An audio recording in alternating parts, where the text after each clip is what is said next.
What's up, everybody? Welcome to a brand new episode of Weirdos at Home. This is going to be a good one. We've been talking about doing this for some time. My name is Sam Slade. You know that. My guest today is, man, I don't even know where to start. He's my unofficial uncle, Jay, also known by Jay Ehrlich. He's a comic. He's a lawyer. He's a Chicago I almost said Chicago lesbian. Not if you can get it. The definition's changing, and I think I may be a lesbian now. You know, they've rewritten the definition, so it's not inconceivable. He's fluid, and he's a Texas grad. I don't know if there's another guy on this planet that loves Austin, Texas, and the great city of Chicago as much as I do. Ladies and gentlemen, if you're watching at home, give it up for Jay Ehrlich. What's up, man? How are you, Uncle Jay? I'm doing well, Sam. Do you remember where we met? I do. I like to tell that story. I'm at Raw Sushi, not Raw Sushi. Fuck, what was the name of the place? It's a sushi place. What was the name? Barchi had a great all-day Sunday happy hour. The Cubs were in the playoffs. I was new back to Austin from Chicago. I'm wearing Cubs stuff. He's wearing Cubs stuff. And we're both with dates of some kind. Obviously, those dates didn't work out. And at some point during the meal, we both pretty much ditched the dates and decided to just to bro out. And it was a bond that's lasted ever since, man. I'm not sure I quite remember it that way, but yeah, basically what you're saying is we preferred each other to the women. Okay, I guess that works these days. Yeah, I left Austin because, and I'm in Scottsdale now because I was tired of being the oldest place at the sushi bar, and on Scottsdale, I'm the youngest guy at the sushi bar. It's funny, man. I think we get along pretty well because, I think on some level, and correct me if I'm wrong, I think in a lot of ways you remind me of my old man, and in a lot of ways I probably remind you of an older version of your son. And we just get to have all the conversations we wouldn't have with those relatives. Well, I don't know if everybody who knows you knows this about you. You speak fluent cultural reference in 4 generations. You speak fluent boomer. You speak fluent Gen X. You're a millennial yourself, correct? So you speak millennial. And I don't know, are you as strong on Gen Z as your translation lost a little bit? I downloaded the Duolingo, and I'm doing Gen Z right now on Duolingo. I'm getting good. The other day I had a bartender get mad at me. Tara was with me, usually the co-host of Weirdos at Home, the brains behind this operation, and she bartender flipped out on me, unacceptably so. The reason she was mad at me when I said, "Hey, can we just talk about this? Not with you screaming at me at the bar. Do you want to step over to the corner and discuss this dispute?" And she said she wasn't going to be mansplained by a cisgender white straight male. And I literally turned to Tara and I was like, I understood like 3 of those words. So hang on a second. Sam, unfortunately, I'm getting suggestions that my internet is unstable. Well, let's roll through it. You're coming in fine. Okay. Well, it's breaking up on me. I probably have too many tabs open because that's what us Gen X border types do. We have too many tabs open all the time. There's a comedian named Bert Kreischer who does a great podcast called, I don't know why I'm plugging someone else's podcast, but he does a podcast about all the tabs left open on his laptop all week. And then on Sundays, they go through and discuss all the weird shit he was looking at. So it's fine. Enjoy your open tabs. I like to keep a nice, clean desktop, but that's just me. What do you miss most about Austin? What do you miss most about Chicago? Chicago, I like to say with regard to Chicago, it was the love of my life and it broke my heart. I left in 2015 to head to Austin, and I've still got family there and friends. I'll be back there, in fact, in August for a birthday and to go see Springsteen at Wrigley Field. Oh, fuck yes. I got to tell you quick story. 2012, I'm working for Obama campaign. We're doing very well against that, at the time, that tyrant capitalist Mitt Romney, who I will forever feel guilty about the way we treated that man on that campaign. And I get off the Addison stop, and I hear a whole bunch of commotion, and I look up, and there's Springsteen in the vest and the jeans with the strap on the strap, and he's walking down from a press booth. And I muster up Bruce, and he gives me a full. That's very cool. I was at both of those shows, and once again, the Cubs have returned to Cubness, and so we can say when I go see Springsteen at Wrigley, at least we'll see somebody play well there. That's right. Somebody who can turn the whole play. I was in Austin in February to see him there at my first time in Moody. Fabulous new venue. Loved it. And, it's amazing. The dude's in his 70s and he shows a little bit shorter now. It's 2:45. But the energy for a guy that age, I mean, I'm about to be 60. You're in your 30s. You and I would be exhausted just walking to our seats across the entire arena. He's doing that for 2.5, 3 hours. And a fucking an all-star band, arguably. Well, you got Max Weinberg of late night fame. Of course, you've got Little Stevie, who was the consigliere to not only Bruce Springsteen but Anthony Soprano. I'm trying to get Tara. It's a almost a daily, if not weekly, battle of me trying to get Tara into Springsteen. And every once in a while, she sees a clip of like an old Bruce and that cab driver in the Kangol. And remember the puffy one? And he's shirtless and he's fucking doing like a slow Badlands or a slow Thunder Road. And I finally get her into it, but she doesn't care for this older, not so easy to relate to Springsteen. And I don't know how she'll feel about the 2-hour Rosalita when we go see him. I get it. I mean, the guy's old. His fan base is old. When my son was little, the Rising came out after 9/11. He was at that age where he listened to my music in the car. And so he's kind of got a soft spot for Springsteen. He's more of a hip hop guy these days. But back at that aforementioned show, when I still had the ability to force him to do things, we lived about 1.5 miles away. I said, we're not going to not go to the show when he's walking distance. And while we were there, I said, do you know why I made you go to this show? So he's probably in his early teens. He said, why?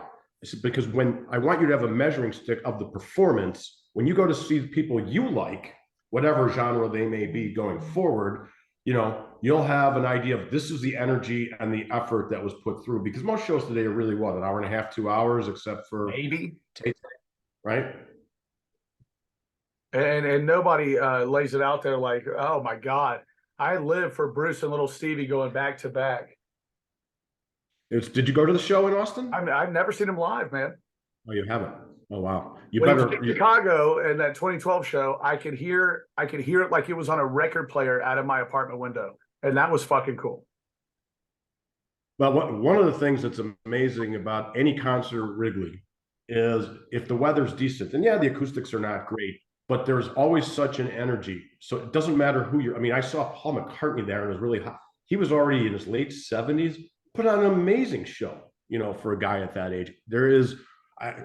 Unfortunately, I have not seen the Foo Fighters there. I've heard every time they've been there, they wreck it. They're fucking amazing. Apparently, I saw them at ACL. I know Tara saw McCartney in Austin a few years ago, either Irwin Center or ACL, and said it was hands down the best show she's ever seen. And she just went right before we met pre-pandemic. She actually had purchased tickets to Lady Gaga at Wrigley Field.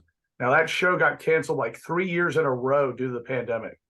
Really? They kept their tickets. Gaga held her word, and Tara went to. So I walk her and her friends up to Wrigley Field, and it's a fucking party. I mean, you would have thought like an LGBTQ Cubs team had won with the amount of crowd out front. And I just like, as soon as I like kiss Tara and say like, have fun, let me know what's up, let me know after the show. They just got lost in the sea of neon, like she was Harrison Ford in The Fugitive. But apparently it was the best Lady Gaga show she'd ever seen. And I just did an interview, a show out of San Antonio called Props Comic. It's just a quick little interview show with comics. And the last question is, what show would you do before you died if it was your last show? And I said, hands down, Mike's at home plate. You pack Wrigley Field. July, the sun's just going down once the place is filling up, and I will find an opener, whatever. But to play Wrigley Field and do stand up, boy, that'd be fucking awesome.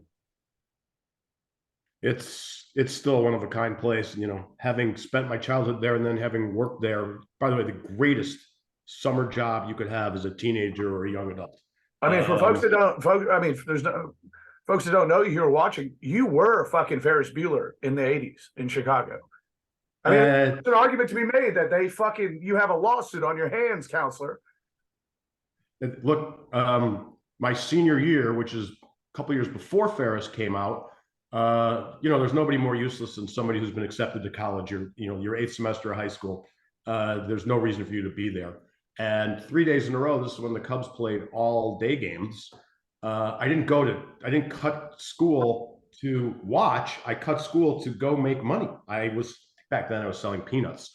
And 3 days in a row, in the middle of the week, I cut class. And finally my homeroom teacher called my parents and he said, look, between you and I get it. But if he misses any more time, he's not going to be allowed to graduate. You know, you have to have X amount of days of attendance unless you've got like a serious illness or whatever. Oh, I know that story. I'm aware of that story. He did not ask my mother, do you know how many times Jay has missed school this semester? 9 times. That question was not 9 times, but it was more, wasn't it? I don't think so. But back then you asked about Chicago, and I was in the suburbs. So where'd you go to school? Wait, because my stepdad went to New Trier. That's where I went when there were 2. He's like he would have been maybe a fresh. Well, he dropped out like before his senior year to be a musician, like down in the Loop, playing at like all those great blues clubs. The one that he was like token white guy. And rich. They let a rich white guy play blues. I don't know about that. I don't know anything about the financial situation, but I know the guy can shred. And so he went to school with like Virginia Madsen, and I'm trying to think who else. Mm-hmm. Maybe Joan Cusack, maybe, or is she a little older? Yeah. Joan, well, I don't know about Joan. Her brother John went to Evanston. Okay. What I learned, New Trier has historically had a lot of very famous people and alums know them going way back, like Anne Margaret, Charlie Hess. What I learned when he died, however, was that Ralph Bellamy, Duke brother, was actually a New Trier alum, and that was a highlight. You got one of the Duke brothers. It doesn't get any better than that. That is Mortimer. You've earned it. We'll do a thing at the end of the show, but you go ahead and start thinking about it now. Your 5 favorite movies all time that have had an impact on you. So start thinking about it now. I was telling you that I went to see The Flash last night, and god damn, I couldn't have loved that movie more. I mean, you get Affleck, you get Keaton, you get Gal Gadot, Wonder Woman. You get this kid that is making no news other than bad news, who does such a great performance as a Flash. Well, 2 Flashes that you go, fuck, I think we may start having to separate the art from the person. Yeah. What a concept. Which was always Brando and Pryor and, Elvis and Lord knows Chuck Berry with the glass table. And, but you pointed out, you said you may go to see this one as not being a superhero guy just for Keaton. So what were you like in college when that came out? Did you go to undergrad at UT? No, the original Batman came out in '89. So yeah. I was already in my, a feckless adult. I was in my mid-20s, and kind of like a Sam Slade. I remember it came out probably in July. It was summer, and I said, "Yeah, I'm knocking off on a Friday," and went and saw the movie on a Friday afternoon. And and of course, it had the huge buildup. And look, I get it. Nicholson was the first, and then you had an Oscar winner do the Joker. But some of the comedic relief Nicholson gives you in that movie is just outstanding. I always trip out about the fucking. Well, you mentioned how quotable it was, like especially in real time, which I'm so jealous of. But I'm still to this day obsessed, and I listened to Party Man on the way to the theater last night. But the scene where you have Jack kick open those doors of that museum, gentlemen, let's broaden our minds. And then Lawrence hits the thing. But what I'm still to this day blown away is the professional dance resume you had to be part of that Joker crew. That's a great scene. And, that's because Prince's catalog went miles and miles. That one kind of slips under, but that's a pretty good song. It's a fucking great song. Yeah, but I don't think anybody mentions it. But yeah, well, here's what it's a last great thing scene. about the Batman thing. When you heard the news that Mr. Mom was going to be Batman, because you were a cool young guy. What was your take? Because you're always been a funny guy too. Well, so the first time I saw Michael Keaton, and of course, you know this movie, but nobody else because you speak. Oh, can I guess? Can I guess? Night Shift, Night Shift. which Yeah, that's what was my guess. Yeah.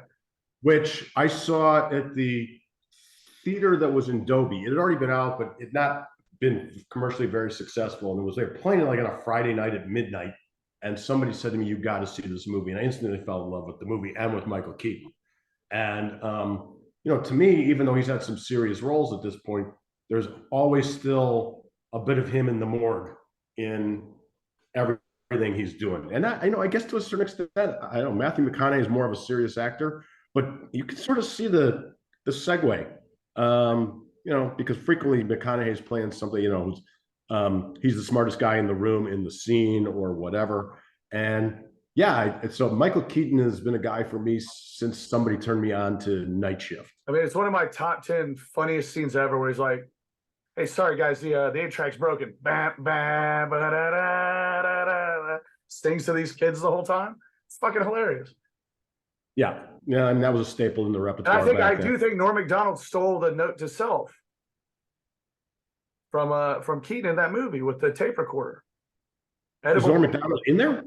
No. I'm saying, but Norm made his bones on the note to self joke with the tape recorder. Yeah, right. Speaking of Norm Macdonald and getting canceled, do you still feel that the heights are still so high right now? I feel like the being canceled thing has kind of died down a little. I think we're kind of relaxing. I think we've got some sacrificial heads, and we're kind of fucking chilling out. You're probably closer to it than I am at this stage of my career. What I do for a living these days is a one-man band. I do worry about, people my son's age, that you make what you're thinking is a smart ass or funny comment on social media, and it boomerangs on you, and you didn't have any malicious intent. But all of a sudden they call you into the office. They say, "Coach wants to see you, bring in your playbook." And you know better than I, but I think that is still out there, and it may finally be that people have said enough. Look, I'm turning 60, and so I'm heading off into my dotage, and I don't feel that age, but I understand to other people I'm really a dinosaur. But everything that I was taught in school or in my youth, everything that everybody else before me was taught, and even after me, I don't know where the cutoff is. Everything turns out to have been wrong. So I was taught that George Washington and Thomas Jefferson were great men. Now it turns out they were absolute human garbage. Right. Even Lincoln, right, has his issues. I mean, everything I was taught that there were only two sexes and that only women could get pregnant. Can you imagine that? There was a time I'm still you're gonna get both. Wow. I mean, like I just said, we're not gonna get, nobody gets canceled anymore. But I am mind blown by some of this stuff. I was having a conversation today with a childhood friend of mine who works in logistics now, and he calls me, he goes, "What is all this shit about trans bathrooms and gender and all this shit? Like, let people do what they want to do." And I go, "Yeah, I agree. Like, you have to let people be themselves." And, when I was, 8 years old and I said, "Hey, I won't respond to anything but Batman," nobody took me to the courthouse to get my birth certificate changed to say Batman Blaine Slade. You gotta let a kid have a phase, right? Like, you gotta let a kid get through it, because doing it that early is I think it's, I mean, you better, what does Nicholson say when Eckhart gets his way? You better be sure. Yeah, look, it's too soon, I think, to know what the ramifications are. We don't have enough body. I don't really want to get too deep in the weeds on this stuff. I do know that for you and I, there's some benefits. I mean, if the men's room line is too long, for 2 minutes, we can identify as a woman and we can go take a leak. Well, that was my immediate point to my buddy Andy, was who produced my hour special, was my point was like, how many times have we been in a dive bar and you got to pee so fucking bad that you just run into the chick's bathroom and you pee and you walk out, or maybe they're walking in when you walk out, and everybody understands. And nobody wants, you know, it's like, oh my God, there's a predator. Now, where I think it does, I think I agree with the right a little bit is where you get these folks who have transitioned and then want to play sports, and they just annihilate records, you know, and then that's a tough one.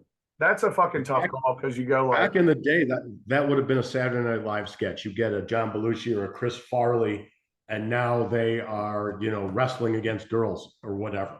I mean, or playing, or Farley playing softball, just banging them out of the fucking stadium. That's a tough one, you know, because there's a story about a guy he was a woman who's either no, he was a man, born a man, tennis or golf or one of those sports I never played. I played real sports, and he was like 250th or something, and then he transitioned and he's like in the top 5. And I think South Park handled it perfect. Did you ever see what South Park did? They had Randy Savage show up to a women's decathlon and had it changed any of his look or anything, just being like, oh yeah, I'm a woman now. Yeah, I'm here, a strong woman. And you're like, well, I mean, that's about how loose the fucking rules are. Well, South Park is, you know, on the vanguard of everything. They are always cutting edge and ahead of the curve. So, but yeah, you're seeing some backlash here. I don't really know where it ends. You know, Budweiser, you know, has taken this massive hit, and as of the last couple of weeks, they're no longer Bud Light after all these decades, no longer the top selling brand. Look, I'm a dinosaur, as I've said, and you know, they don't want a middle-aged white guy's opinion. But if they had brought me into the room when they're rolling out the Dylan Mulvaney, Dylan Mulvaney can do whatever they want, but if my first question would have been, how many new Bud Light drinkers are we going to get? Because Bud Light is, at this point in its process, it's a dad bod beer. I don't even know if college kids drink Bud Light anymore. They've got better options. But I would have asked, how many new Bud Light drinkers are we going to get from this demographic? 0. And how many of our regular customers that have been drinking the beer for 20 years are we going to lose? All of them? All of them. Well, maybe let's pump the brakes on this idea for a little while. And let's flesh it out. And by saying that, that's by no means a statement on trans or anti-trans or anything like that. It's just going like, our market isn't that. These are just common sense things. Our job is to sell beer, or you know, Victoria's Secret, whatever. Your job is to sell, you know, lingerie, underwear. And when you lose it, look. It'd be like having me do a Victoria's Secret ad in a nice piece of lingerie. Okay, I can't unsee that image. Well, you shouldn't. That should be burned in your brain. It's going to be classy too, where it's got the wings on and everything. You strut down that runway. But you take Anheuser-Busch. You do have the walk going, but you take, you know, the first Augustus Busch, whatever his name was. I just watched the bio. That's a fascinating story. Augustus Busch turned it over. I'm sorry, Anheuser turned it over to Busch. So, but they, you know, if you've been to the museum in St. Louis, actually the brewery, and they have a museum there, it's an unbelievable American success story. They come up with a local beer. They were the first ones putting, you know, ice on the wagon so the beer stayed cold. They created the train car that kept it fucking cold. Right. For 150 years, they were successful doing whatever, selling beer to the masses. And then somebody from your generation who went to Harvard and Wharton says, no, this is all wrong. We got to redo the whole thing. Okay. There's a great, I don't know if it's on History Channel, but it's called the Booze, the Bets, and something else that made America. And it's you get the story of Marlboro, you get the story of Jack Daniels, you get the story of Anheuser-Busch. And to my understanding, Anheuser he was making soap, and it was going nowhere, and they had a runoff, and the runoff they would use to make beer. So then he hired. I can believe that Budweiser was originally soap, because it's not my favorite product. I didn't give up Bud Light in this boycott. I haven't had a Bud Light probably in 25 years. No. I've been avoiding Bud Light since I was a senior on my dad's boat. Not cool, Dad. Shut up. Also a trial attorney. But the thing was, it was so fascinating to see that Jack Daniels had a story like a Tarantino movie where he's a kid working in a distillery, and he's not happy, and him and an old former slave got together and started messing with the moonshine, and that's where they came up with Jack Daniels. And then together in the middle of the night, they ran off and started their own thing. But Bush was Anheuser's son-in-law, and he just wanted to dump the beer thing on the son-in-law because then he could have something to go like, "See, you married a loser." And then that kid gets serious about it, and he meets with all these lager German experts and all this shit, and they come up with what was arguably for almost 100 years the most popular beer in the world.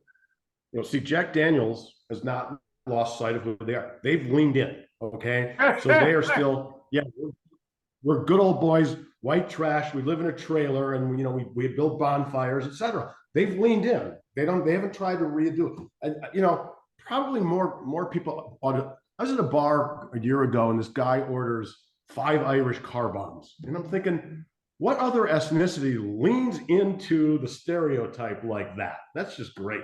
And because at that point I said, you know what? Can I get a round of Jews that have been emasculated by their mothers? That's just not a beverage that's going to be out there. I like, hey, how about a round for the table of Islamo-fascists that ran planes into buildings? Well, I actually did the math after the 5 Irish car bombs. It's 72 virgins. I believe that's 360 virgins if you're converting the Irish car bomb into we've always clashed politically in a fun way. And Lord knows I was a lot more true believer when we met at a few years ago than I am now that I'm in my Brando going off to the reservation stage. Where are you with all this shit? I mean, the fucking thing with there's something to be said about conservative values, and they're legitimate. But what is your thought, especially as a legal expert, about just taking these nuclear secrets and just piling them up next to the commode? Look, I've become, really since 2016, I've been a man without a country because I could not vote for Hillary, I could not vote for Trump, and then in 2020 I had the same issue, could not vote for either one of them, and you wrote me in, right? You're exactly. I should have. Well, you weren't eligible then. You're not 35. So that would have been a wasted vote. Let me think. In 2016, I was like 2020. Sure, 20. No, it's cutting close. You're right. We'll save it for 2024. But I got to tell you, every time I make a comment that's negative about Biden or criticism, it means I must be pro-Trump, which could not be further from the truth. But you are talking to one unhappy stockholder in this country right now. I believe it. I know. I do not like what's going on, and if we get another Trump and Biden, they are both unqualified for various and sundry reasons. Whatever you want to say about Biden, and I worked on the Judiciary Committee in the 80s, and I thought he was an empty suit then. Even his staunchest defenders have to acknowledge, and he's hidden out of view. He doesn't have it. Wait, hang on. I want to stop you for just 1 second. I don't want you to keep that thought. But you worked on that Judiciary Committee that we saw portrayed in SNL so often with Biden and Ted Kennedy and Arlen Specter and all those classic remembered guys. I actually worked my last semester of law school. I interned for Senator Specter and was on the subcommittee of the Judiciary Committee, and I missed the Bork hearings by, I think, a semester. I was there for the kids watching. Explain what the Borg thing was. Now it's on Star Trek. So Bork was really the original political nomination that got politicized, and ultimately he was not confirmed. I mean, he looked like a crazy person. Let's be real. Well, that's a whole separate issue. The He kind presentation. of had that beard going before, Surgeon General Dr. Koop. I'm just saying as a campaign guy, it didn't look great. But he had ideas that were revolting.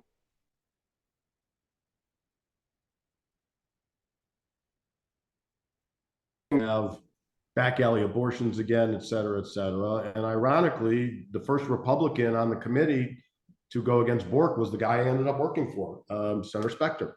So Bork was beaten and dragged through the mud, and that's now become the template. We now see that in virtually every nomination, which is unfortunate, but that's where we are today.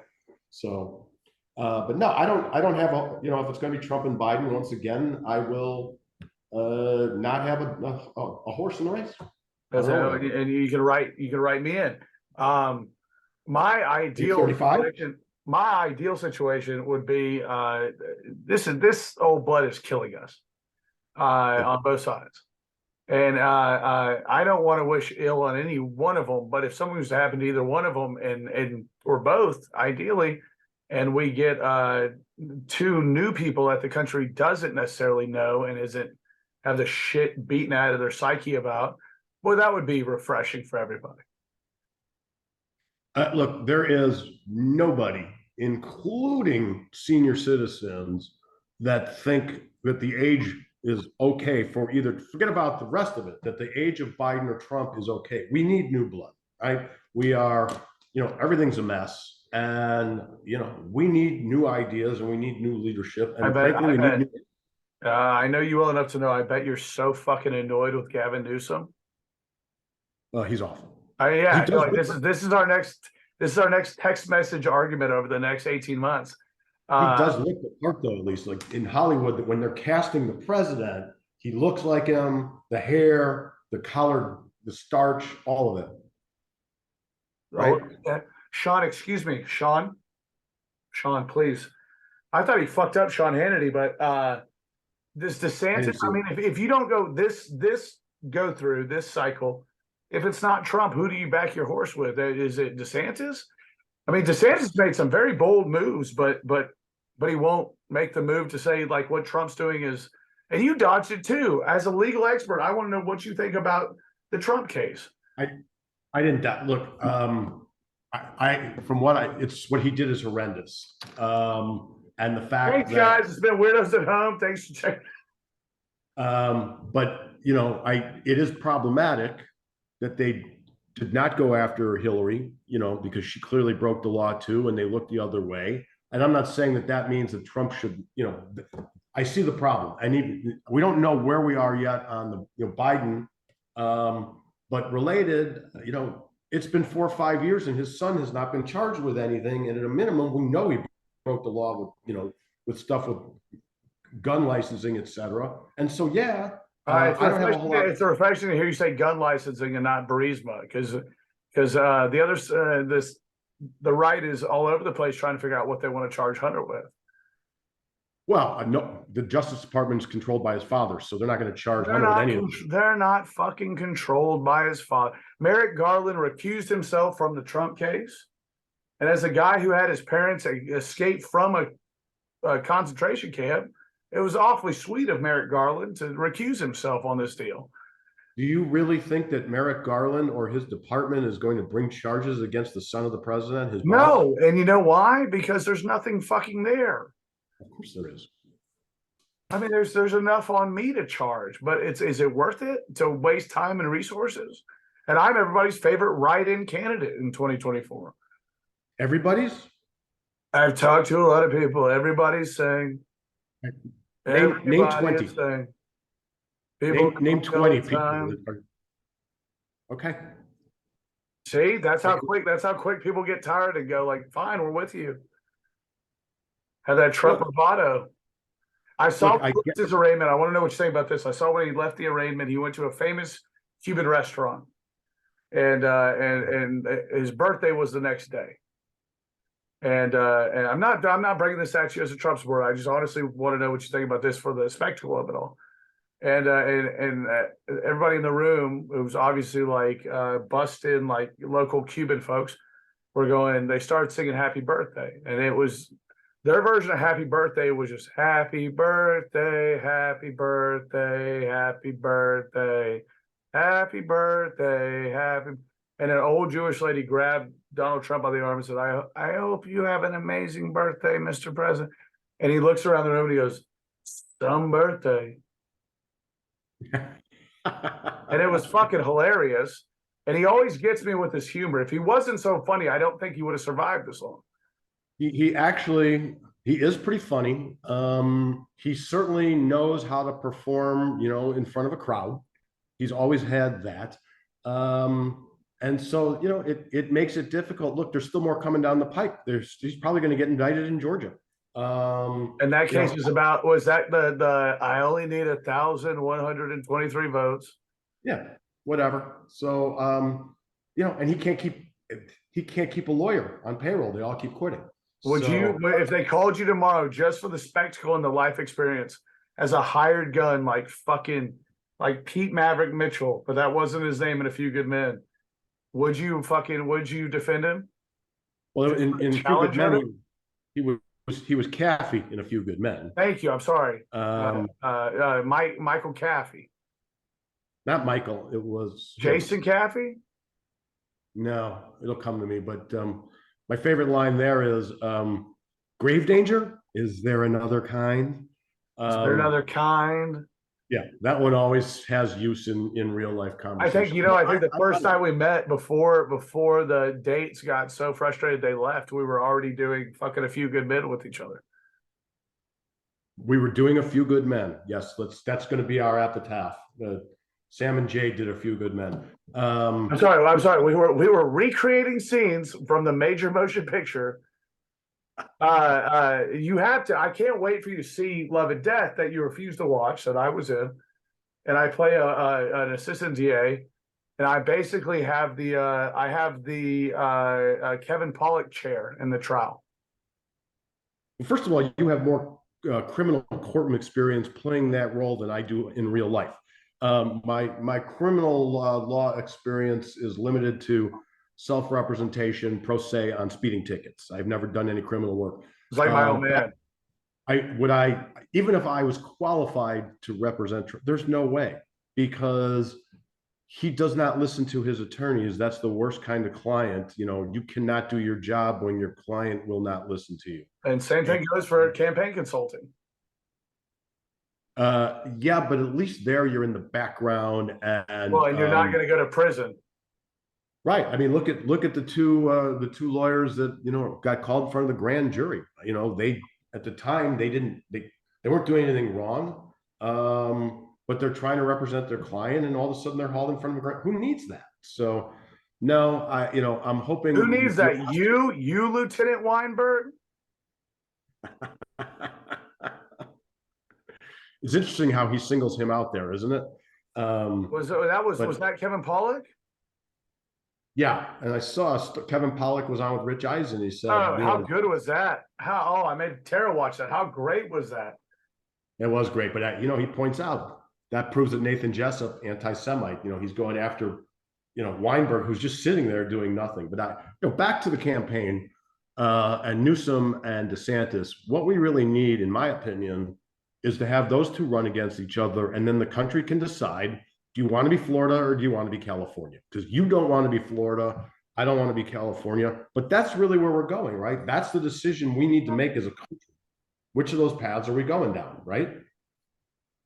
And they both are so good at fucking grandstanding in their own way. I mean, they're both so good at fucking drawing attention on random shit for no reason. Look, you may have no use for DeSantis, but he's got a pretty good resume. I mean, they called him growing up, and when he was running for Congress, all his friends called him the resume.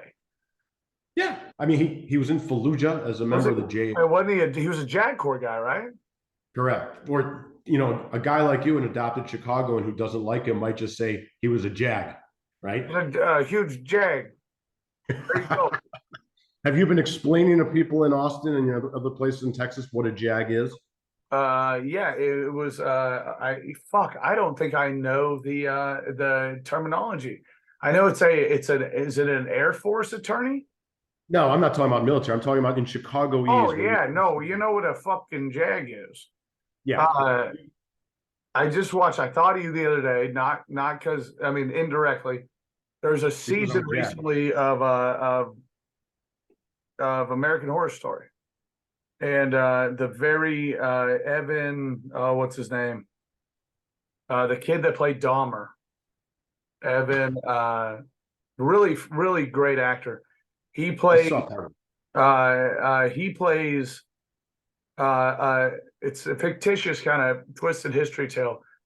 A guy that owns a hotel in Vegas where when you die as a serial killer, you go to live there. So he had Gacy with him. Like at the big dinner table, they have Gacy, Richard Ramirez, Bundy, everybody. And the fucking Gacy, you talk about the biopic I'm holding out for. Okay, there. What time is the clown supposed to be there? And he was a Democratic precinct chair. Like it is terrifying. Were you a Wow. kid when Gacy was happening? I was in high school. Now, fortunately, that was not in my area, but yeah, you're a teenage kid, male back then. You're his type, totally. It was. I'm gonna take that as a compliment. It I is. guess. I'm still trying to get over the fact that you thought of me when you're watching about a bunch of mass murderers. I have the mass murderer vibe. Is that why you thought of me? No. It was more once Gacy set up and talked. I'd be like, oh, Uncle Jay would love this Gacy performance because Lord knows Jay was the one that Gacy could never get. I think exactly right, but I think people that were like 8 years old back then, so 10 years younger than me, like they're still terrified of clowns to this day. And really, is that where that all comes from? Like it and everything? I think a lot of people are afraid of clowns because of gays. Yeah. That's why I think that's why I get such bad reviews as a Democratic precinct chair too. But so back to being a jag or a jagoff, right? So you live in Chicago, and I guess Pittsburgh also uses the phrase. Here in Arizona, I didn't explain it to people as much when I lived in Austin, but jag is a really usable word because there's two kinds of jags. There's the guy who, like the old Mr. Magoo type on the highway who's going 50 and you want to go Come 80. on, you fucking jag! Yeah, but then there's the guy who's the real jag who cuts you off, or you're driving up to Dallas and you're in the left lane, right? But you're keeping a respectable distance, and some guy's got to pass you on the right side, and then the truck's in front of him, so now he cuts you off in the left. So even though because you were respectful enough to have the safe space, that guy's also a jag. So it could be intentional or it can be negligent or clueless. There's a number of meanings. But jag is a one-size-fits-all word, and it's a great word. But in Governor DeSantis's point, explain for the folks as somebody with legal background, a JAG officer. Yeah, that's a Judge Advocate General, which is the pretty big deal. What's that? Pretty big fucking deal. Well, that's wasn't Caffey in A Few Good Men? Isn't he a JAG?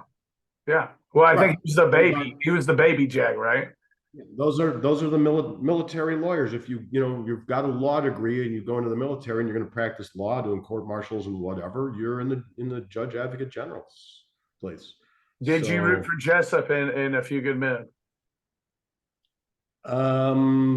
I don't say I root for him, but he is a little bit misunderstood with the benefit of time, is he not? He got kind of fucked over by the end, right? But when we watched the movie when it came out, he's the bad guy.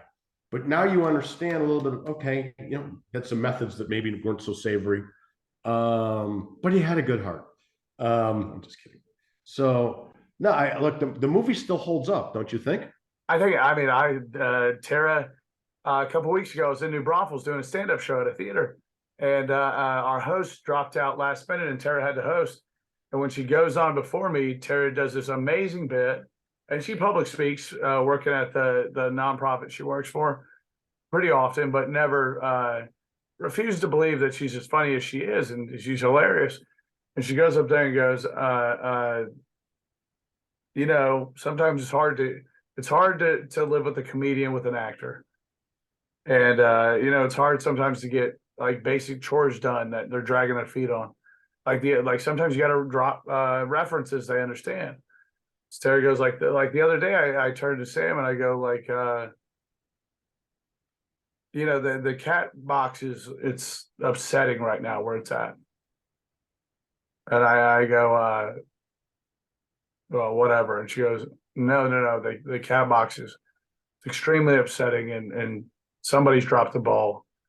And I go, I want the truth about it. She goes, Sam says I want the truth about the situation. And she goes, I just stood there in my recliner, goes, you can't handle the truth. Correct. There's people who will scoop cat shit. Who's gonna do it? You, Lieutenant Slade? And she's like, before you knew it, he's fucking cleaned the cat box, and she knows where to get me with the old school references. Well, at least she knows the references. You know, you referenced ACL before. Let me ask you this, because you know you're now in your 30s, and that's when all the 40, dude. I'm 37. You're also almost in your dotage. But so with regard to musical acts, and it's a little different in Austin because music is such a piece of the fabric of the city. But when the ACL lineup comes out now every winter, do you look at it like an eye chart and go, okay, I know the first 3 lines of performance. After that, you need to squint. Who are these people? Right? You know what? At this point, I don't even bother until somebody says to me, like, hey, so-and-so huge is playing. I mean, like, I have no fucking idea. The only time I went to ACL is when I got free wristbands for working on the radio. So, and being a radio guy, and I would get, even at ESPN, I would get free ACL tickets. And I mean, the stand, I'm not a big outdoor festival guy, Jay. The fucking sand and the fucking, the clothing ripped up and the whole shit. I don't want You don't want to be in a tent. You're not a tent guy. But I'm going to help you now because you are heading in the direction that I've gone. And so I can at least give you some guideposts. So the first cultural reference that you stop having a clue on is music. You know everything about music, and then they're talking about bands and you're like, who the hell is that? What's coming next for you, notwithstanding that you're in the business, is actors and actresses. You'll start to go, who the hell? It's already starting. It's already fucking starting. And it's fucking me up. It's already starting. They're talking about the casting of the Fantastic Four. And I'm you know, I'm a big comic book movie nerd, and I'm being into it. And they mention these names for like Lois Lane or in the new Superman or so and so in Fantastic Four.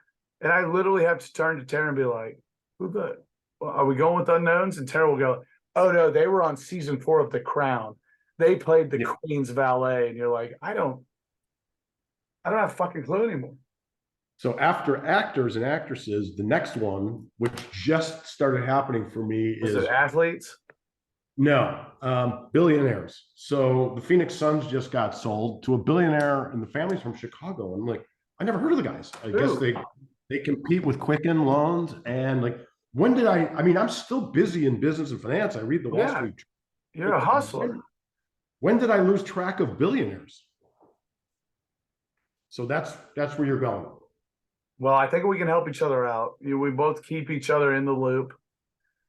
I got to tell you a funny story about my experiencing the Flash last night. I wore it's the first time I publicly told a story. Terry's tired of hearing it last night. I wore my Keaton t-shirt with the Keaton logo, like the yellow, black and yellow. And we're sitting like in that, not the very front row, but like that first front row after the walkway. And I you know, moments when the Flash had to let his mother die and Keaton died, I had tears rolling down my face. Hey, no spoiler alerts? I'm sorry. I apologize. You're not going to it for that. You just saved me $14.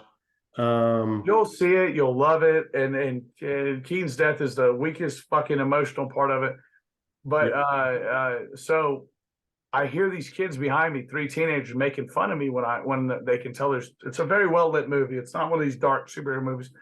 They can see the tears running down my face. They're making fun of me. And who gives a fuck? This is a movie I've been waiting for 32 years. So it's a 2 hours 45-minute long movie. So I gotta pee. We've been drinking cocktails for the whole movie. Tara missed a couple of things to go in the bathroom. I refused to get up. So I go like, hey, babe, if there's an after credits, whatever, I've got to run to the bathroom. Like, I'm about to pee in my shorts. I go to the bathroom. It's packed. All these other movies are getting out at the same time. So I go to the handicap stall, and I pee, and I fucking fix my shorts. And as I'm peeing, I hear the same Snickers that I heard over my shoulder in the movie. And I turn around, and as soon as I turn around, the door gets kicked open by these teenagers. Now, what they weren't banking on is that I was standing there in my Keaton fucking logo shirt, waiting for it. And when they saw me like that, and they expect the old school, and this happened to me on Yellowstone. They expect the kick in the door and me be like, "Don't come in here," you know, the fucking famous, "Don't come in here, don't come in here." Like even when like your girlfriend or your wife walks in on you pooping, you're like, "Fucking stop! No, get out of here." That's what they thought was going to happen. But I was standing there with my hands on my hips, Team Batman logo. Turns out I wasn't the crying nerd they thought, and they sprinted out of the bathroom. I walked out of the bathroom. I looked around. I could either go back to where Tara was sitting and hang out, and I looked to the lobby, and I saw these same three teenagers, two of which like tower over me. One was like a very small guy. They're all obviously in high school and of age to get beat up. And I saw him look over the shoulder, like making sure I wasn't walking. So I'm juiced up on Keaton Batman at this point. So I walk up to them. You're a badass. Well, here, hang on. This is premature, just like I was when I was born. Appreciate that. So I walk up to him, and I've always struggled with my desire to want to get a Keaton impression down. It's so tough. It's the one that's always eluded me. So I walk up and I stand next to the three guys, and they're standing here in a row. And I just walk up and stand next to them. And they look fucking freaked out. And I try, "Hey, pretty good flick, huh? Do you guys like the movie, or what'd you guys think?" And they're like, I don't know, man. And I get to go, your shitty pranks always they always work out this bad? They always go to shit this bad? I don't know what you're talking about, man. It's fine. What about the middle one vaping? He's a child. Do his parents know he's vaping? What?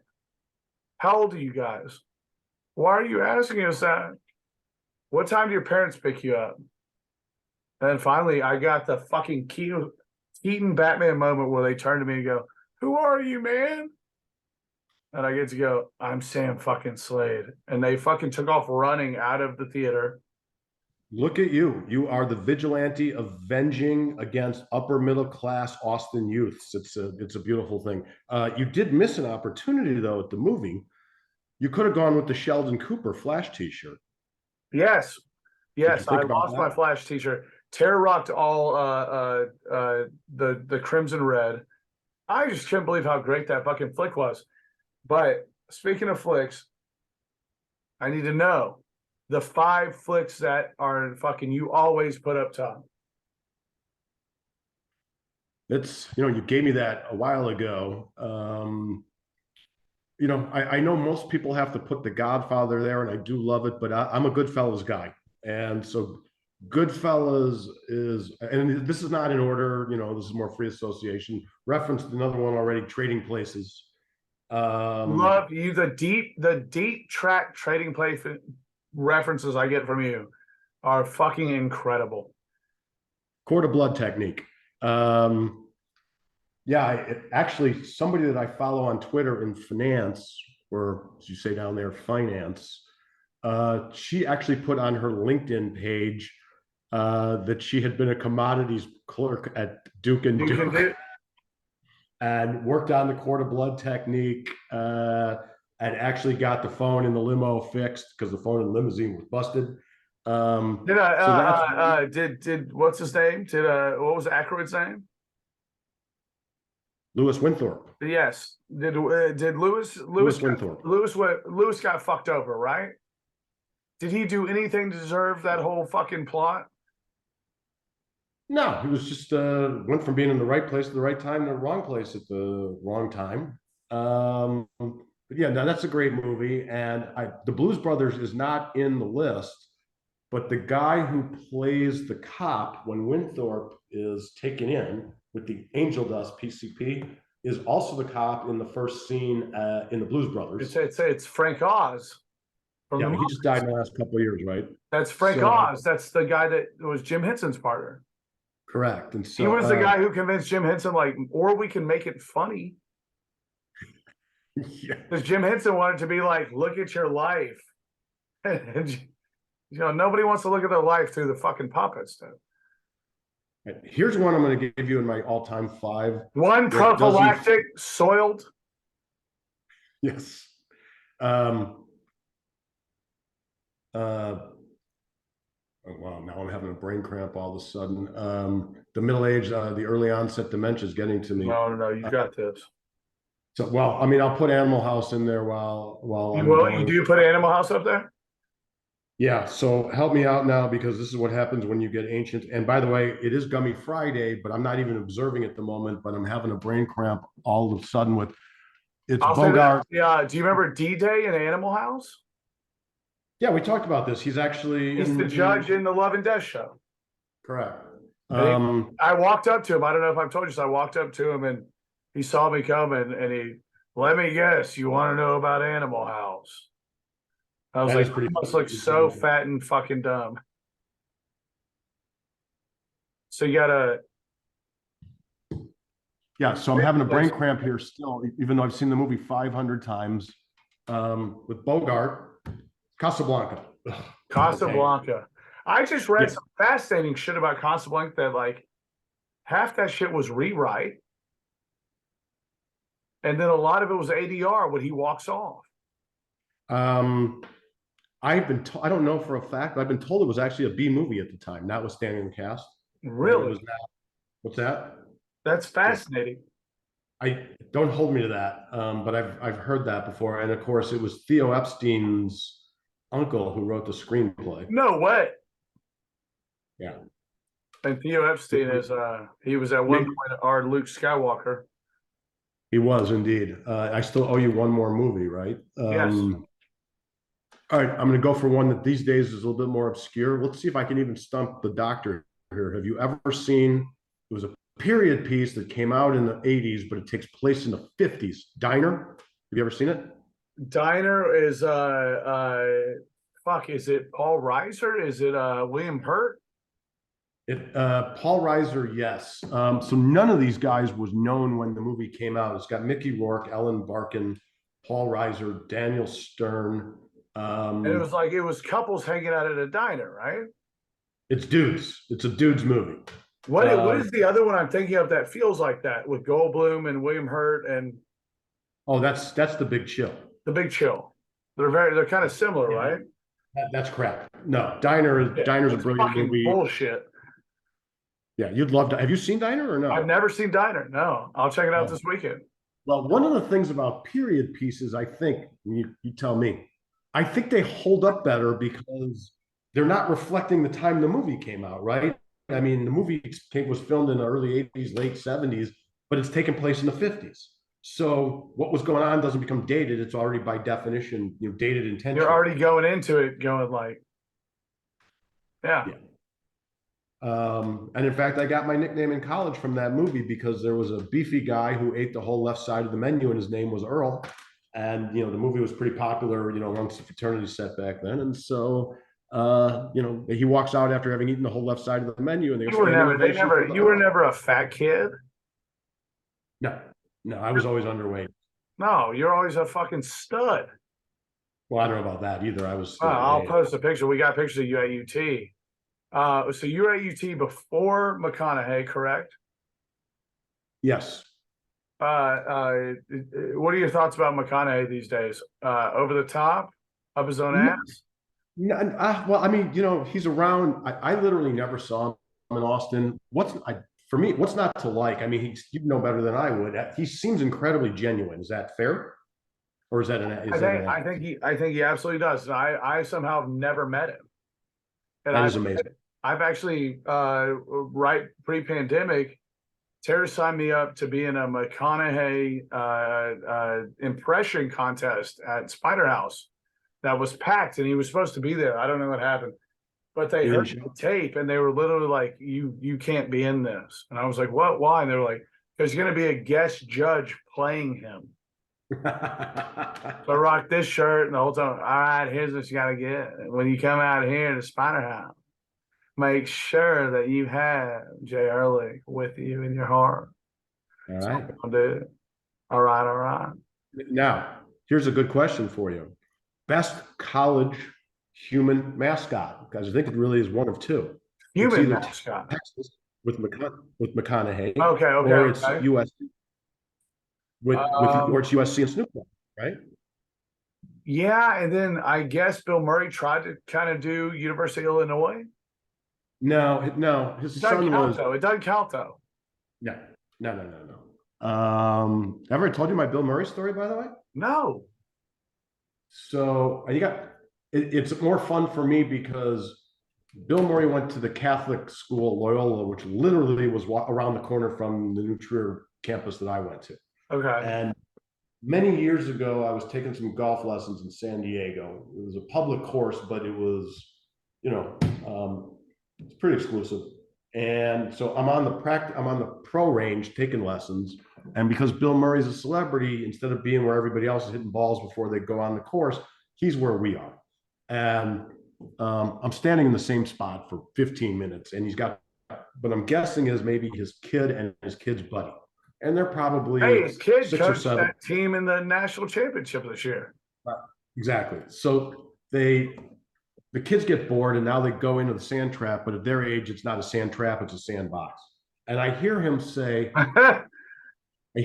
what happened to my 7-iron? And he's looking around, and he's probably a good 50 feet from me. And he walks over now, and I happen to be hitting the ball really well. So my knees are shaking as I hit my 7-iron while Bill Murray's watching me. And now he looks into my bag. And I said, and I've got all this reference on top of he's great that he's, virtually a neighbor, right, from Chicago suburbs. I said, what do you think? I stole your 7-iron? I literally haven't moved off the spot. And he looks at me, he goes, it could happen. People say to me, you made that story up. And I say, there's no way I could have come up with that line on myself. No, that is a perfect line. That is a perfect Bill Murray line. Something Tara has pointed out to me over the years that has hit me is, as any funny man in this country, you idealized Bill Murray to someplace, some extent. That's right.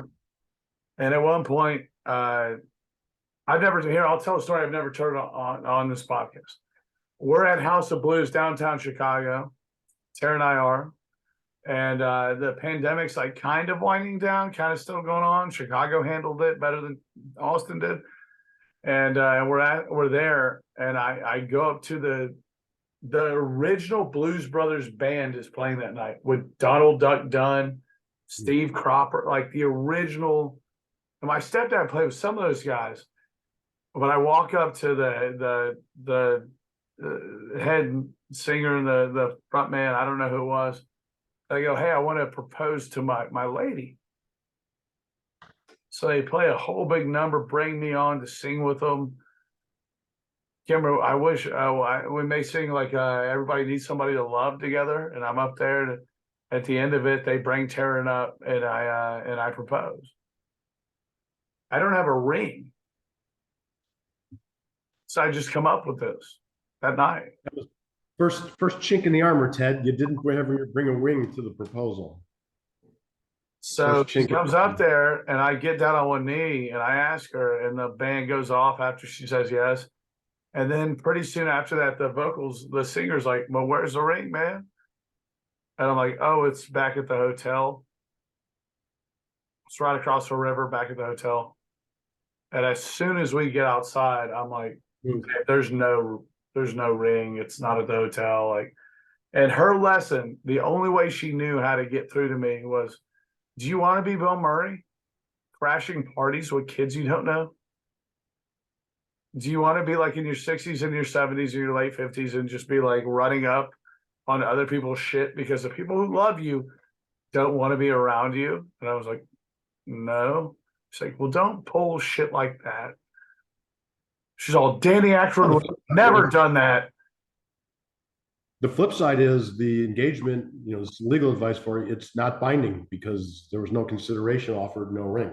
So if you are looking to, the jaws of life to extricate yourself from the engagement, this would be. Oh, I'm not. I'm not. In fact, my move was to be like, well, you said it in front of the Blues Brothers band. I think that's binding. Maybe in Louisiana where they teach they use Napoleonic code, but in English common law, probably not. You're like, if Dr. John is on stage, it's binding. Correct, but the Blues Brothers, no.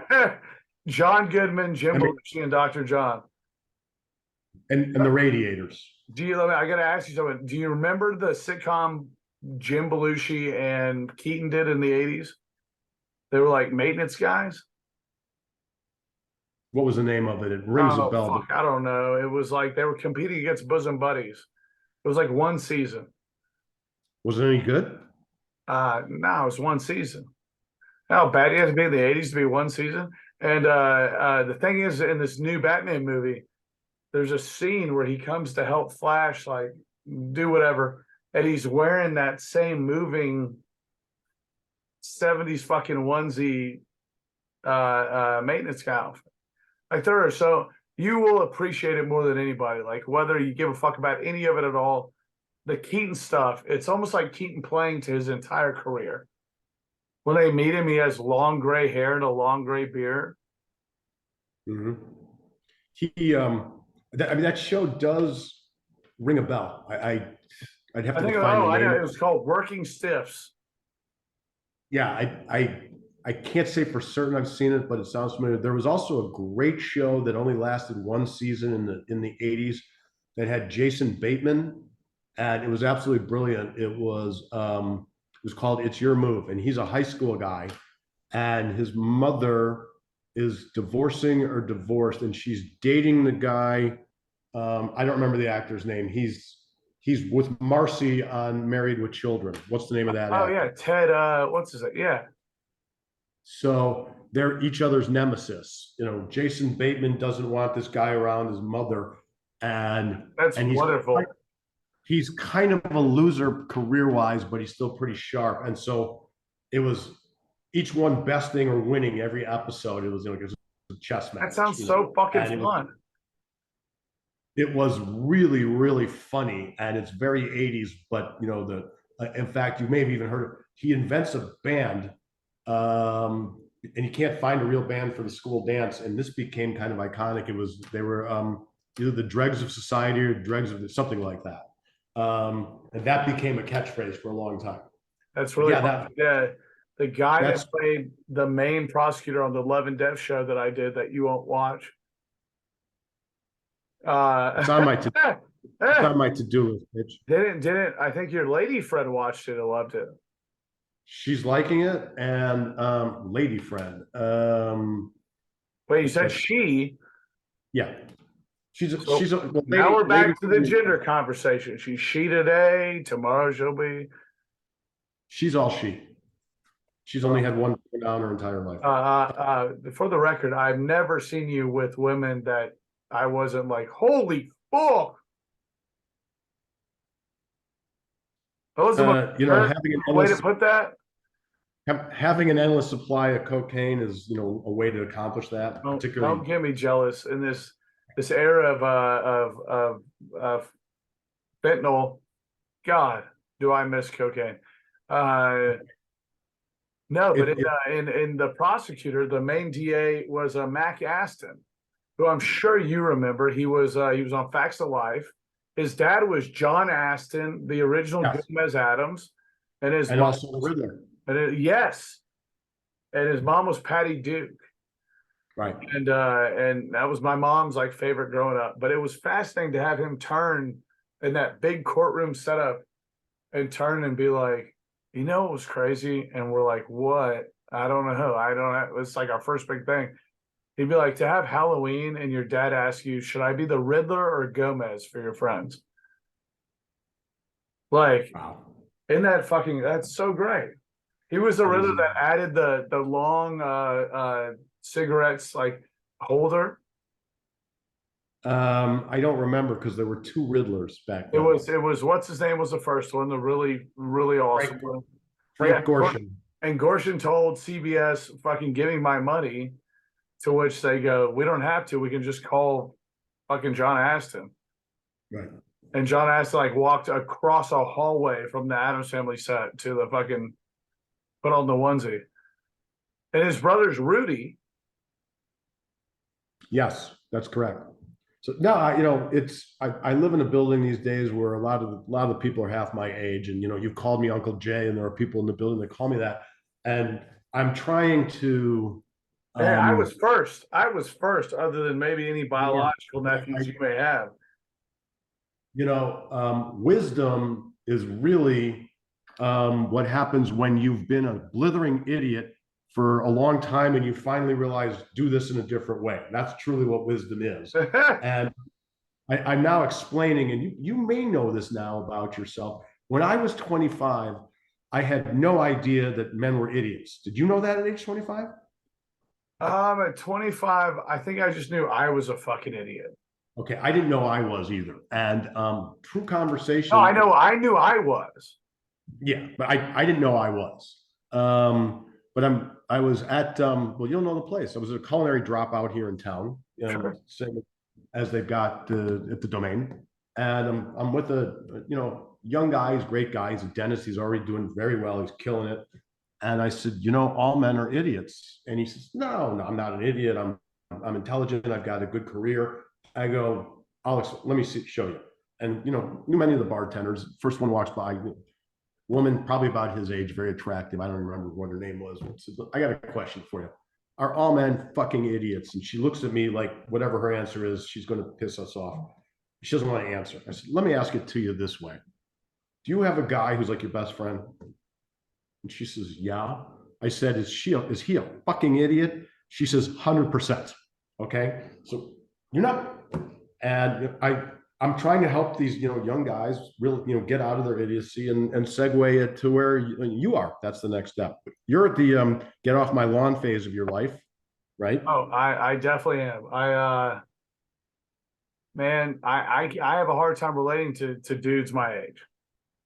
So I'm, with the big 0 ending birthday coming up, I'm going to be transitioning from get off my lawn guy to old man yells at clouds guy. That's coming very soon. So you may actually great transition. In the age of transition, that's a good one to make. You may have early onset old man yells at clouds. You might be yelling. I already have early onset yelling at cars driving by. Yes. So by the time you're 45, you could be Grandpa Simpson. Oh, I won't be surprised if the work's there. This writer strike is driving me nuts. Only Sam Slade gets a break. And then there's a fucking never-ending writer strike. That is like the ultimate Sam Slade luck. That's cool. It's rough because they said they won't even start negotiations till the end of July. I think all the writers are asking for is don't use AI to like fucking impersonate us. Here's the upside for you. Generally guys in their 30s, if they're a man of leisure, it's looked down upon, but you don't have a choice. So you get to be a man of leisure, right? So go enjoy it. Spend some time Hippie Hollow, wherever you go these days in Austin. And, Gagoosh. I know it's an awful place. So, easy. I think I'll be honest with you. From what I've heard, not much.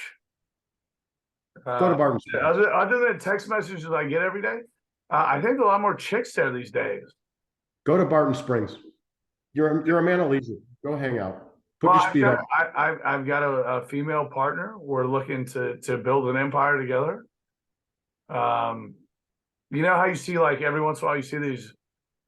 I've noticed every last few DC directors have had their wives on as producers. And Nolan, Snyder, and now Muschietti. And I'm going like, well, just go ahead and tell Tara she's locked in. I think that gets rid of a lot of drama at home. Being like, you're producing the fucking new Batman. What are you tripping out about? How many Batmans are there going to be? 417? I don't know, but this movie was completely the end of the last 30 years of DC movies. And now they're going to recast with James Gunn, who, by the way, I was going to bring this up earlier. James Gunn fired for a fucking not woke tweet after Guardians of the Galaxy 1 And then they go like, can we make 2 more without him? I don't think we can. And they brought him back over silly loose jokes he made on Twitter. Well, if you're now uncancelable because we've pivoted back, you are golden. You are in great shape because you have been hanging on the precipice of cancelability for a good solid decade at this point. Since I was 19 doing 440s on KLBJ underage. I think that was canceled. Hooking Dale Dudley up with, now that's good for your blood sugar, right?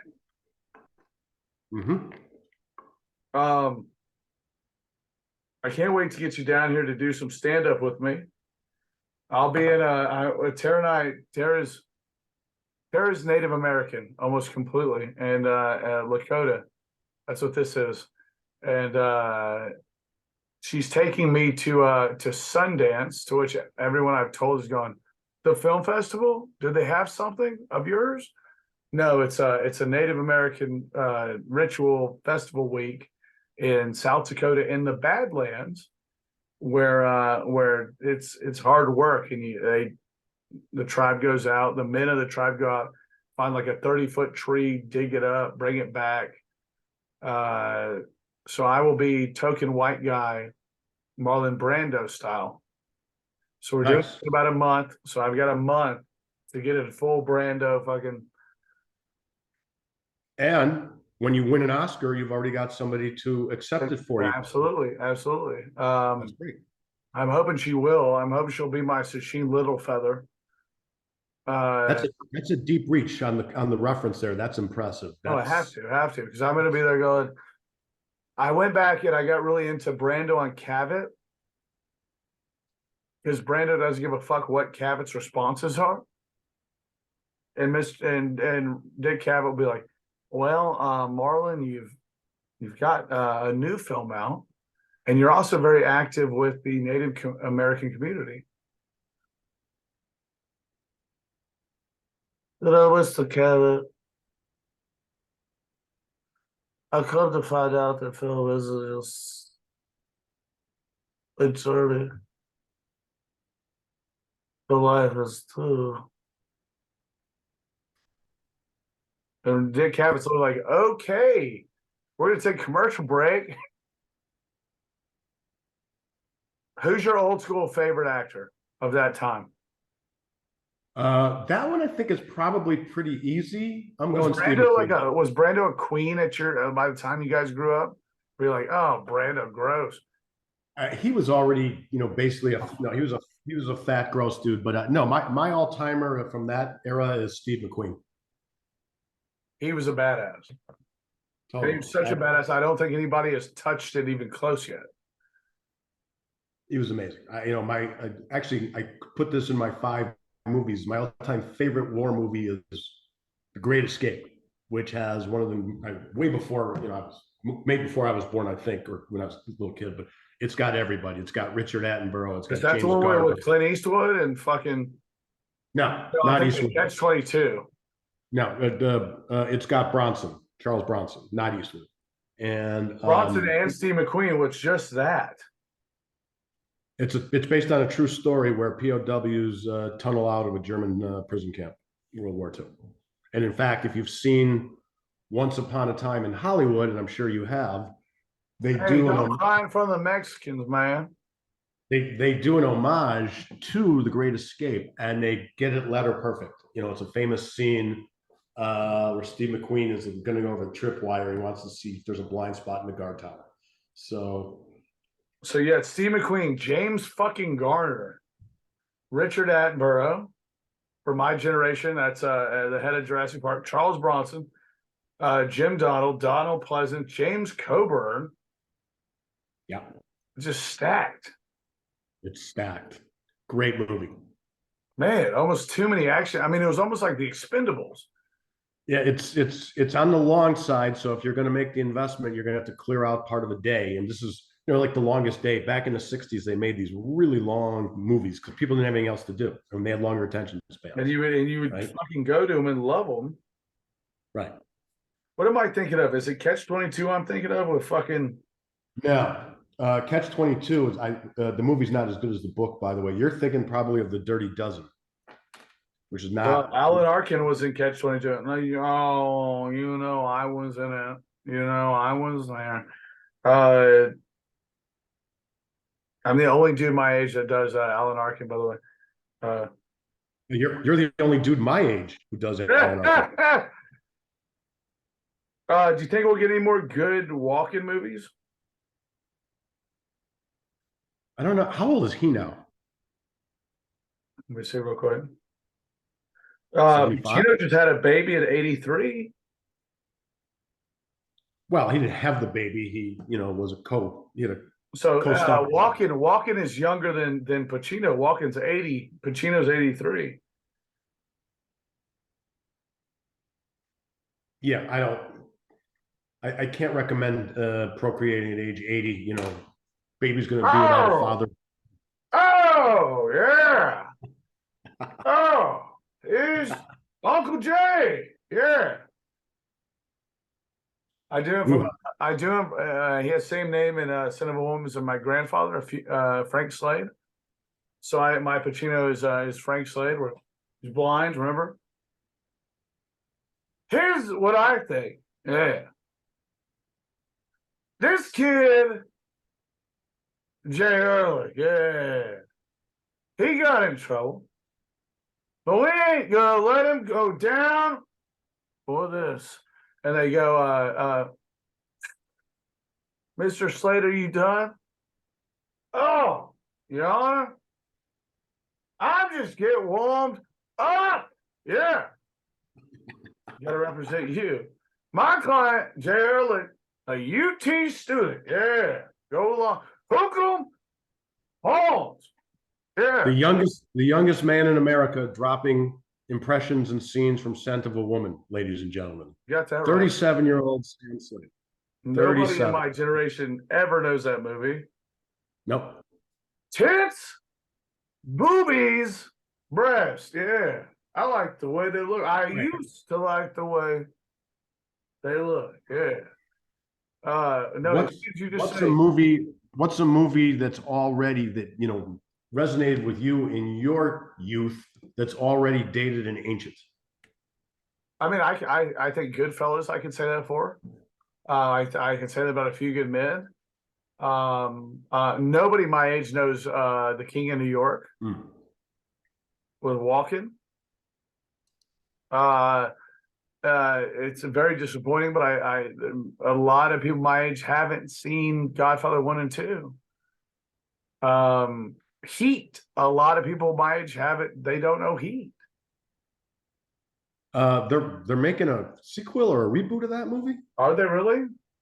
I thought I read that. Yeah. Man, that had such a lasting impact on me. My dad and I go to Blockbuster one night, and it's like, we'll pick out two together. It's not like a dad movie, the kid movie. Obviously at an early age, I was into cool shit. So we get Friday, talk about juxtaposition. We get Friday and Heat. And we double screen them. We do Friday first. And my dad being from East Texas, I don't think ever came around. I'll say this, he didn't vote for Obama twice. And then we watched Heat. And dude, I was so disappointed. Jay, do you know this? The scene with De Niro and Pacino in the restaurant, they're not there. Mm-hmm. That's shot with doubles. Really? So it was like you see the back of their heads, they couldn't schedule it right. So this day, it wasn't until Righteous Kill that they worked together. I did not know that. I didn't. By the way, you talk about impressions. Nobody my age does. Jay, none unlike you. I did not know that either. A wild story. A weird, wild story. And did you see the flick? I have not, John. One of the most fun things I do with old school impressions is my stepdad, the one from Nutria. He's obsessed, not obsessed. That's a little cringy. He very much enjoys my Johnny Carson. So when I get around him, no matter what family event it is, anytime things get off, oh Steve, I heard your life partner was upset with me due to not calling her back on Easter. That was weird. Who outside of Carson, who's your favorite late night guy? You were a Letterman guy, right? You know what? Yeah, probably. Well, because when Letterman first got going is right when I'm in college, and it was like the coolest thing going, right? Well, I mean, yeah, I mean, you would. It was, we would go to the library, or at least I would, on weeknights, and then you'd hang out, dormitory freshman year, or apartment after that. But with your buddies, you'd cook up a bowl and you'd watch Letterman. Were you at UT in undergrad? Yeah. So this is all here. Okay. This is all here. Yeah. This is in Austin. Okay. This is right in Dobie. Okay. Yes. So, when you cooked up a bowl and you're watching Letterman in the early days of the show, you have this feeling like, oh my God, he knows we're all stoned and he's talking to us knowing that was what it felt like. And I think I had a black and white TV at the time still. So, really? But even the way he moved his head at the desk, it felt like he was doing that to screw with you if you were lit up. And did he have a call yet? I should have making an account here of cultural references you've made that nobody who knows you is going to know who the hell you're talking about, because we're probably north of 50. Yeah, many. I love a good Dave sprint, that later era Dave, where he would sprint across the stage while the song's playing, and then walk out, do the turn, like walk one direction, then pivot, and then Paul, that's a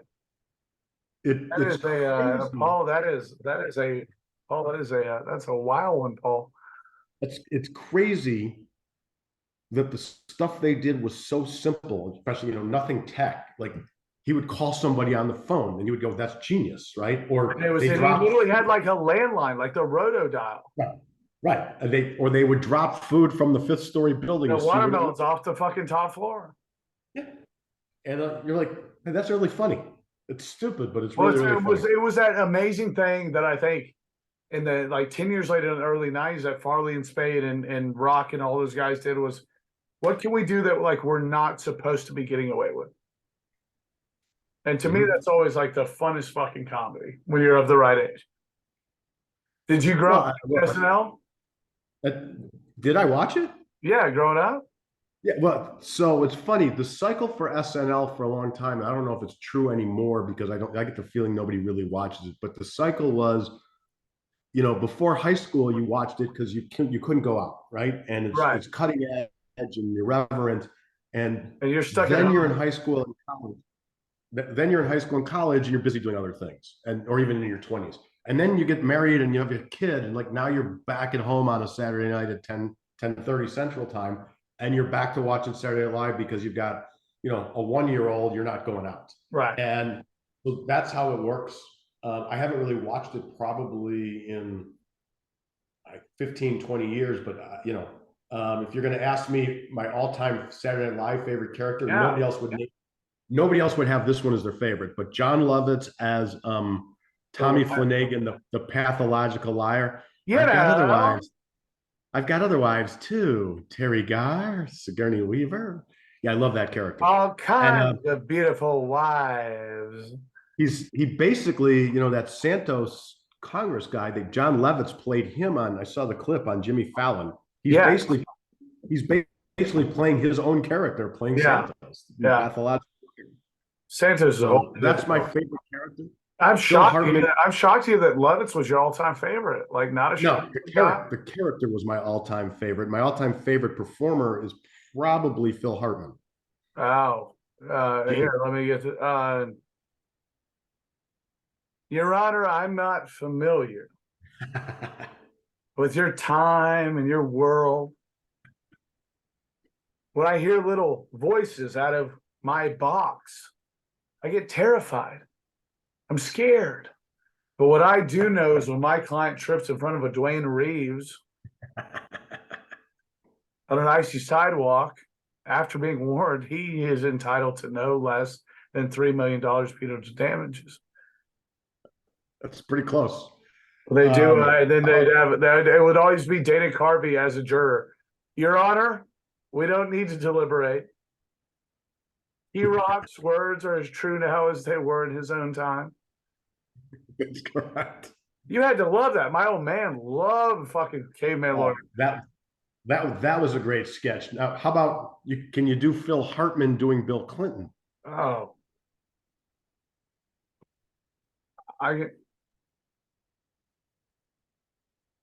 as we sit here this afternoon, and Uncle Jay asked me to perform for him, much like a dancing monkey. One thing is true. I not only can do Phil Hartman doing Bill Clinton, but I can do one of the greatest Clinton impressions anyone has ever heard. It's truly not only about the raspy country voice, but also about the pauses. And whether it was Monica or Newt Gingrich or that bitch Hillary herself, I knew together we would build a bridge to the 21st century. It was so big in my household when the impeachment happened. It was such a big deal that like this guy's getting fucked. My dad is Democratic trial attorney, so I think early on I started working at it, and then there are days where the allergies are fucking me up so bad that literally my voice is so shot. I wake up and I'm like, today, not only will we try to take Lando the dog for a walk, but we'll make sure that the cats are taken care of and that we will respond to all of those fans of love and death. Have you ever seen this? Is a fun question. I hope I passed your test, Uncle Jay. But have you ever? I share your pain. I do share your pain. Yours pretty good. When he gets down with that old fat lady who can't get her diabetes medicine, just crying, and he runs and hugs. I feel your pain. I'm so sorry. It's not right what they're doing to you. I hate that we haven't heard from Obama, W, or Clinton during this Trump thing. I did it last week at stand up. HW would be rolling in his grave. There was someone who's going to ask you about WJC. When the impeachment went down, as an attorney, what were your thoughts in that situation? Was it like we got him? Because here's what blows my mind that we just went back and watched. The Paula Jones attorneys got him for 6 hours to depose him for 6 hours, and they'd say shit like, "President Clinton, when did you meet Monica Lewinsky?" And he'd go, "It's hard to say when I did, but speaking of meetings, when Thomas Jefferson and James Madison met," and he would just filibuster the fuck out of the whole thing. And go, when Hawkeye met his new hospital staff in MASH, and it turned out to be that it would be harder of a challenge than he ever realized. Were your feelings like we got him? Or were you even right by then? You know what? I think at the time, because I did look at it as a perjury case, not he lied about it, blowy, what's the big deal case. Right. And so I was in the camp that said, well, this is perjury, this is a problem. It seems kind of naive in hindsight, but at the time, I actually thought there was a fair chance he'd get removed from office because just as with Nixon, the Republicans finally said to him, you got to go or we're going to vote to kick you out of office. And so he left. I kind of thought at the time that remember, not every Democrat back then was far, far left. There were a lot of guys that were Southern, and I was kind of surprised. Guys like Bob Kerrey in Nebraska who were going to play that shit.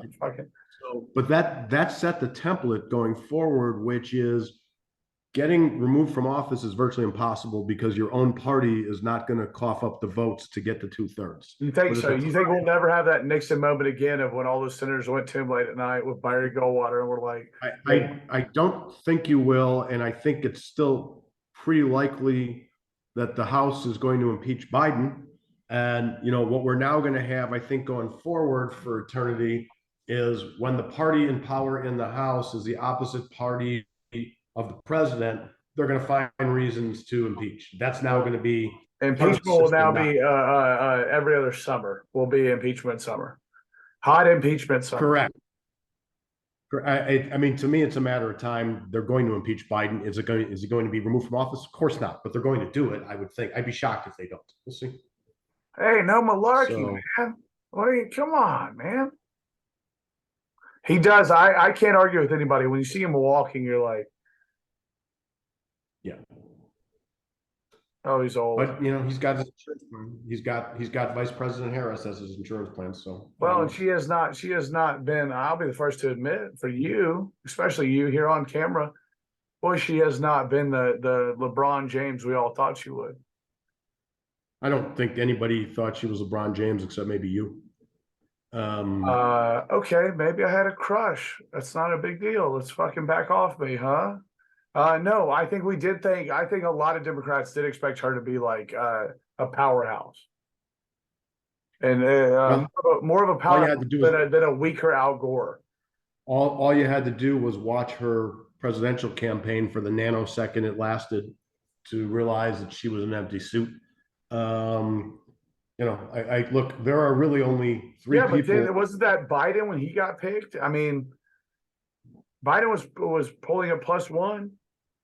Biden was generally considered an empty suit by both parties. I mean, going all the way back to he plagiarized and he graduated at the bottom of his class from Syracuse. I mean, come on, it's not even a real law school, is it? So, anyway, it's wonderful because there are really only three people I don't want to see elected president: Trump, Biden, and Harris. Anybody else, Oh, so I can't. I'm so stoked that you're going to be down with this.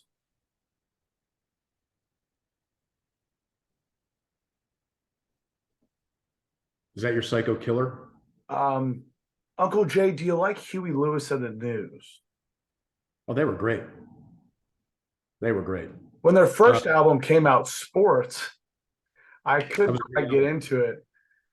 But when 4 came out in '83, does Gavin Newsom not have, well, fuck my glasses, does he not have a total fucking Patrick Bateman vibe to you? Oh yeah, no, like I said, he's out of central casting. He looks the part, right? He looks like something dark about him. He looks like he should be the president in the West Wing, doesn't he? In the TV show? I would have been very turned off on the West Wing if a guy like that had succeeded Jay Bartlett. I mean, he looks at something. There's a dark edge to him. He's not married. The only woman he's been connected to were the to-go food lady on Food Network and Kimberly. Correct. And I know you'd be able to straighten out both of those ladies. I don't know. Look. I think we can agree on this. If you've been with both him and Trump Jr., that's kind of a problem for both of us, right? No, I'm saying. And on that note, guys, I think is the best time ever that we're going to call it. And I can't wait to get this guy back on the podcast.